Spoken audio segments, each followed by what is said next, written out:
Mən Novruzov bəylər, Gülağoğlu və mənim şikayətim Bakıda Əllər məntəqəsində, xəstəxanasında bir həkimə şikayətim var. Mənim uşağım xəstə olduğuna, ola mənə həkim qəyd edir ki, sənin uşağın xəstə deyil.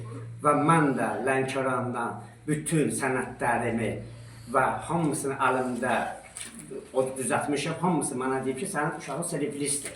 Və uşağım da 3-cü qrup 50-yə çıxıb, 2 ildə bunun pensiyasını almışam. Və sağ olsun cənab prezidentimiz, sağ olsun təhsil nazirimiz və uşağım üçün 3 ildir evə müəllimə ayrılıb. 3 ildir uşağım üçün müəllimə evə gəlir, düz bugünkü günə qədər. Bu da mənim uşağım. Necə xəstə deyilsə və bu sənədlər niyə onda mənə veriblər? Niyə bu həkimlərdən mən keçə-keçə mənə deyir, sənin uşağın xəstədir? Və mən də dövlətdə bir dənə tək mənəm işləyən və plus da bir bacım da 1-ci qrup əlildir. Mənim ötəmdədir. Mənim ötəmdədir. Özüm də dövlətdə işləyirəm. 400 manat maaş alıram. Özüm zibil atanam.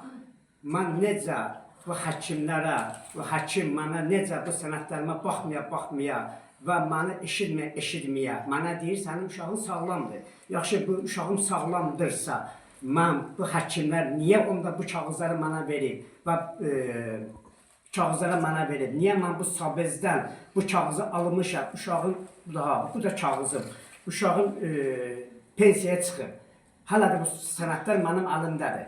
İndi çalışıram, təzədən düzəldim uşağımın sənədi. Getmişəm, məni yönəldiblər necə deyək, Bakı Əllər xəstəxana məntəqəsindən getmişəm, yaxınlaşmışam həkimə.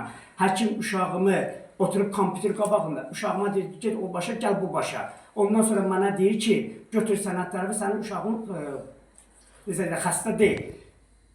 Xəstə deyil. Bu da mənim uşağım. O da mənim bacımdır. 1-ci qrup əlildir. Yaxşı, mən necə eləməliyəm? Mən kimə dərdimi deməliyəm? Xahiş edirəm. Cənab prezidentimizdən, xahiş edirəm, Mehriban xanımdan, xahiş edirəm,